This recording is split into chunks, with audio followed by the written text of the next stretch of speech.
Everyone.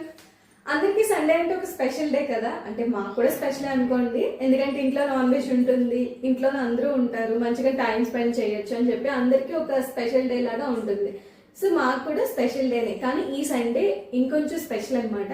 So ఈ special డేని నేను మిస్ అవ్వకూడదు నెక్స్ట్ అని చెప్పేసి ఈ వీడియో అనేది షూట్ చేస్తున్నాను. కొంచెం స్పెషల్ అనే చెప్పాలి.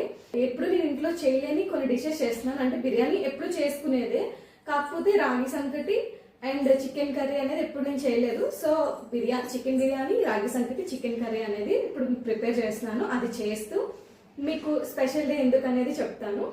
ఫస్ట్ రాగి సంకటిలోకి చికెన్ కర్రీ ప్రిపేర్ చేసుకుంటున్నాను. దానికోసం ఫస్ట్ ఆనియన్స్ ఆల్రెడీ చాప్ చేసి పెట్టేసుకున్నాను అనమాట.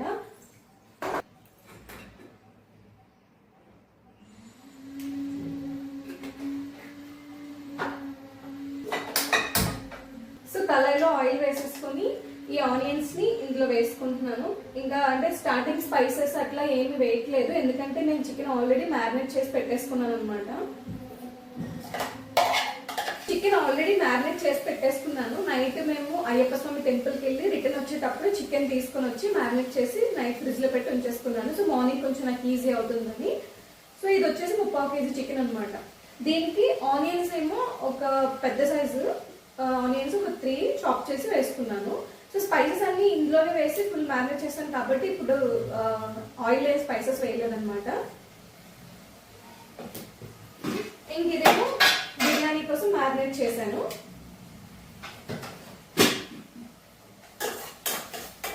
లంచ్ ఎలాగో ఈరోజు ఇంట్లోనే కదా అని చెప్పి వంట కొంచెం లేట్గా స్టార్ట్ చేయొచ్చు అని ధనియాల పౌడర్కి, జీలకర్ర పౌడర్కి, గరం మసాలా కోసమని అవన్నీ కూడా వేయించుకొని పెట్టుకున్నాను. నార్మల్ డేస్లో అంటే అవ్వదు, ఎందుకంటే మా హస్బెండ్కి లంచ్ ఆఫీస్కి పంపిస్తాను. అది 11 o'clockకి వెహికల్ వచ్చేస్తుంది అనమాట. సో మార్నింగ్ అంతా లంచ్ ప్రిపరేషన్ హడావడి ఉంటుంది. సో సండే అయితే కొంచెం ఈజీగా అనిపిస్తుంది అనమాట, టైం ఉంటుంది కాబట్టి. ఈ పౌడర్స్ అన్ని నేను ఇంట్లోనే ప్రిపేర్ చేసుకుంటాను. ఈవెన్ బిర్యానీ మసాలా, ఫిష్ మసాలా కూడా ఇంట్లోనే చేసుకుంటాను. ఒక చికెన్ మసాలా ఒక్కటే బయట తీసుకుంటాను అనమాట. ఎందుకంటే ఇప్పుడు బయట అంతా కల్తీనే, అన్ని చూస్తున్నాం కదా, కొంచెం ఇబ్బంది అయినా కానీ ఇంట్లో ప్రిపేర్ చేసుకోవడమే మంచిదనమాట. ఇంతకీ ఈరోజు స్పెషల్ డే అని చెప్పాను కదా. స్పెషల్ డే అనగానే చాలా మంది ఆల్రెడీ గెస్ట్ చేసి ఉంటారు. అయితే ఎవరు బర్త్డేనో లేకపోతే యానివర్సరీనో అనుకుంటారు, కానీ అదేది కాదు. ఇది బిర్యానీ కోసం. సో బిర్యానీకి ఫ్రైడ్ ఆనియన్స్ వేయించుకోవడం కోసం అని చెప్పేసి ఇప్పుడు స్టార్ట్ చేశాను. ఈ ఫ్రైడ్ ఆనియన్స్ డైరెక్ట్ గా అంటే ఫ్రై చేసి సపరేట్ చేయాల్సిన అవసరం లేదు. ఫ్రై చేసేసుకొని అందులో చికెన్ వేసి ఉంచేస్తాము. ఆ తర్వాత రైస్ ఏదైతే కుక్ చేస్తామో మనం వాటర్ లో వేసి ఆ రైస్ ని డైరెక్ట్ గా వేసేసుకొని దమ్ పెట్టేసుకోవడం అనమాట.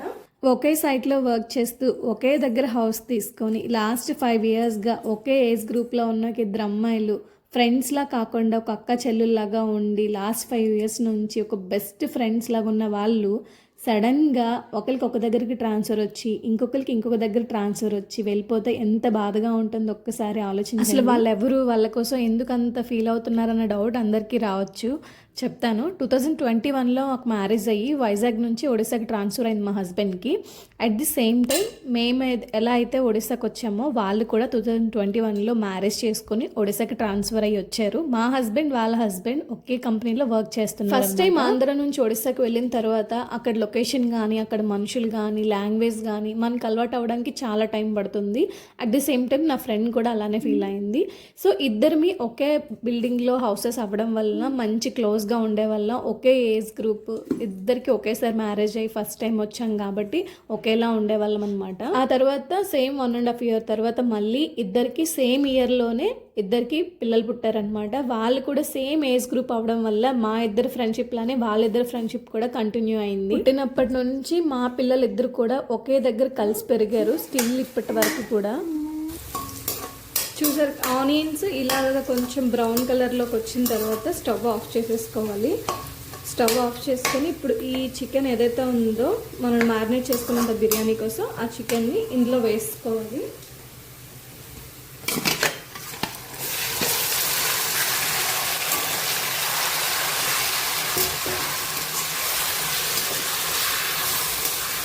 ఇలా ఆనియన్స్ ఫ్రై చేసుకొని మ్యారినేట్ చేసుకొని చికెన్ అందులో వేసుకుంటే ఆనియన్స్ ఫ్రై చేసుకుంటాం కదా, ఫ్లేవర్ అనేది మంచిగా చికెన్కి పడుతుంది.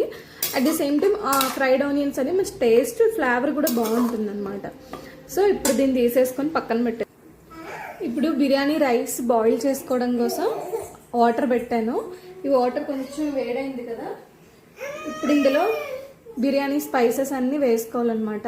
సాల్ట్ కూడా స్పైసెస్ వేసుకున్నప్పుడే మొత్తం వేసేసుకోవాలి సరిపడినంత, అప్పుడే టేస్ట్ కొంచెం బాగా రైస్కి పడుతుంది. స్పైసెస్తో పాటు కొంచెం పుదీనా, కొత్తిమీర, అలాగే ఒక 2 పచ్చిమిర్చి కూడా వేసేసుకుంటున్నాను. చెప్తున్నాను కదండి, ఇది నా స్టైల్ బిర్యానీ. టేస్ట్ అయితే మాత్రం ఎక్సలెంట్గా వస్తుంది. ఎవరైనా ట్రై చేయాలనుకుంటే ట్రై చేయండి. ఇప్పుడు మూత పెట్టేసుకొని హై ఫ్లేమ్లో కొంచెం వాటర్ మరిగించుకోవాలి.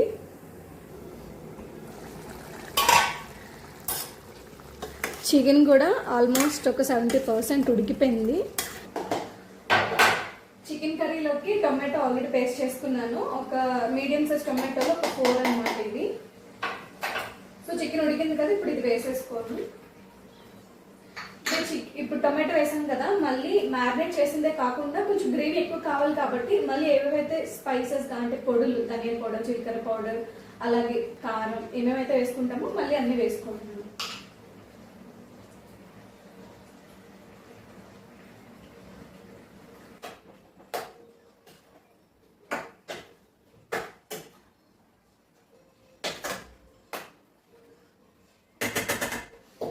ఇప్పుడు దీనిపైన మూత పెట్టేసుకొని హై ఫ్లేమ్లో ఉంచుకుని, ఎందుకంటే ఆల్రెడీ వాటర్ ఫామ్ అయింది కాబట్టి ఇందులో హై ఫ్లేమ్లో పెట్టుకుంటే కొంచెం త్వరగా కుక్ అయిపోతుంది. టొమాటో మంచిగా ఉడికిపోయిన తర్వాత అప్పుడు కొంచెం మళ్ళీ వాటర్ వేసి, అంటే మనకి ఎంత కన్సిస్టెన్సీలో గ్రేవీ కావాలి, ఎంత గ్రేవీ కావాలంటే దానికి తగ్గట్టు వాటర్ వేసి మళ్ళీ కుక్ చేసుకుంటే సరిపోతుంది. ఇప్పుడు బిర్యానీ రైస్ కుక్ చేసుకోవడానికి వాటర్ మరిగిపోయింది. నేను ఆల్రెడీ బిర్యానీ రైస్ సోక్ చేసి పెట్టుకున్నాను, సో వేసుకుంటున్నాను.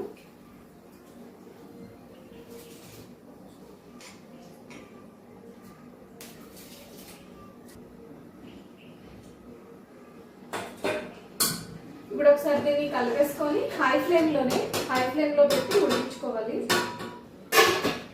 ఇప్పుడు ఆల్రెడీ బిర్యానీకి చికెన్కి అవుతుంది కదా, ఈలోపు రాగి సంకటి కోసం రైస్ కడిగేసి ఒకసారి నానబెట్టి ఉంచుకుంటాను. అవి అయిపోయిన తర్వాత ఇది కుక్ చేసుకోవడానికి ఈజీగా ఉంటుంది. సో నేను 2 గ్లాసులు తీసుకుంటున్నాను అనమాట. సో దీన్ని ఒకసారి కడిగేసుకొని వాటర్, ఇప్పుడు 2 గ్లాసెస్ తీసుకున్నాను కాబట్టి ఆల్మోస్ట్ ఒక 10 గ్లాసెస్ వాటర్ వేసుకోవాలన్నమాట. వాటర్ వేసుకొని దీన్ని ఉంచేసుకుంటాను. ఈలోపు కొంచెం బియ్యం అనేవి నానుతాయి కదా, త్వరగా ఉడికిపోతుంది. ఈలోపు ఇవి కూడా నాకు రెడీ అయిపోతాయి.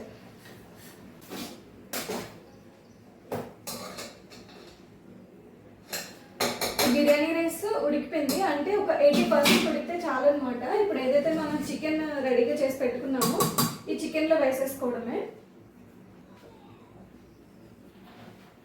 దీన్ని స్టవ్ ఆఫ్ చేసుకొని దీన్ని దింపేసుకొని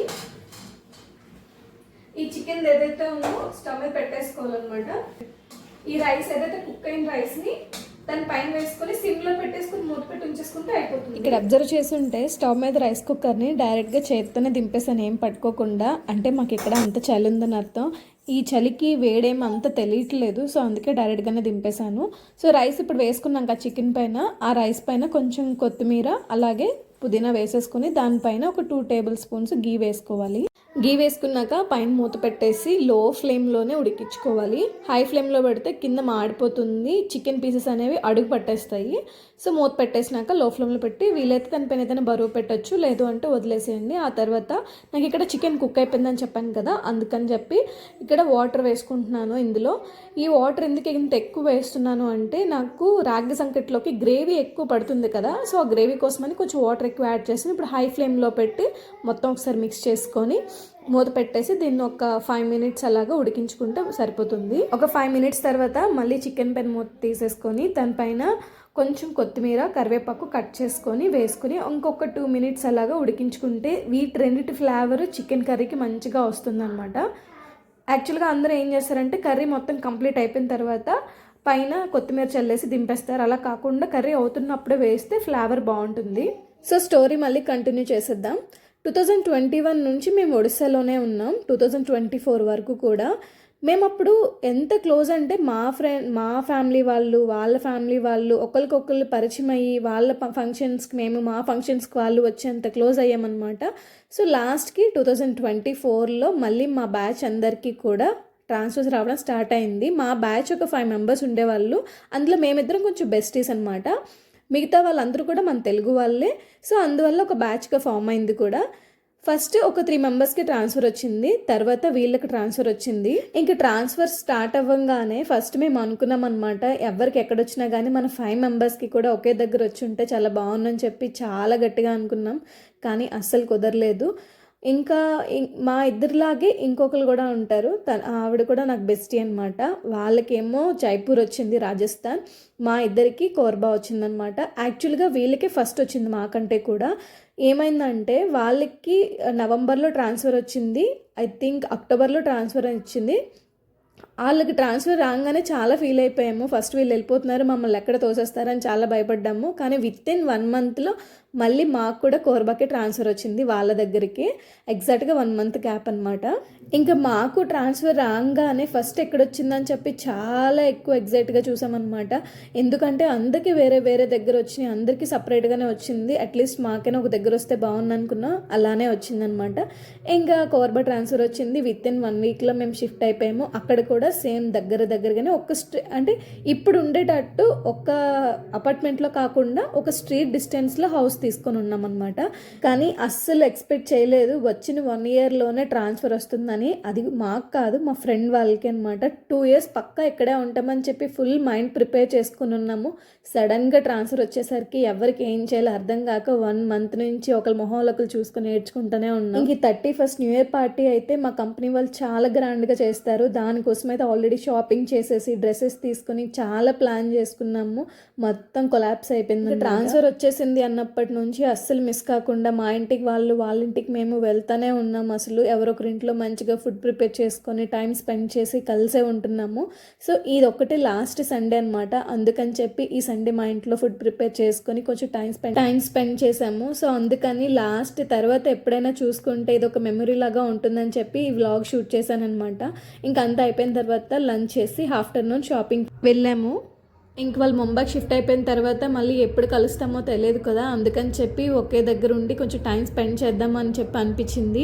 ఇంకా పిల్లలు కూడా ఇప్పటి నుంచి వీళ్ళిద్దరు సపరేట్గా ఉంటారనే విషయం వాళ్ళకి తెలియదు కదా, చాలా హ్యాపీగా ఆడుకుంటున్నారు మ్యాటర్ తెలియక. అందుకని ఇంకొక మెమొరీ లాగా ఉంటుందని ఇద్దరికి ట్విన్నింగ్ డ్రెస్సెస్ వేసి మా ఇంటి దగ్గరలో ఉన్న ఒక పార్క్కి తీసుకుని వెళ్ళి ఇద్దరికి కొన్ని ఫొటోస్ అండ్ వీడియోస్ తీసామన్నమాట. ఫ్యూచర్లో నీ ఫ్రెండ్ అని చెప్పుకోవడానికి, తనకి నా ఫ్రెండ్ అని చెప్పుకోవడానికి ఇద్దరికి బాగుంటుందని చెప్పి కొన్ని వీడియోస్ క్రియేట్ చేసాము. ఇంక వచ్చిన ట్రాన్స్ఫర్ని మేము ఎలాగో ఆపలేము కాబట్టి నెక్స్ట్ అయినా ఒకే దగ్గరికి ట్రాన్స్ఫర్ వచ్చి ఇలాగే ఒకే దగ్గర ఇల్లు తీసుకొని కలిసి ఉండాలని మాత్రం కోరుకుంటాం. ఫ్రెండ్స్ ఎంతమంది ఉన్నా కానీ బెస్ట్ ఫ్రెండ్స్ అనే వాళ్ళు ఒక్కలే ఉంటారు. అది తన లైఫ్లోని నా లైఫ్లోని మేమే అని చెప్పి ఇద్దరం అనుకుని చాలా బాధపడుతున్నాం. సో ఈ వీడియో అనేది ఒక మెమరీగా ఉంటుందని షూట్ చేశాను. వీడియోని ఇస్తే లైక్ చేసి ఛానల్ సబ్స్క్రైబ్ చేసుకోండి.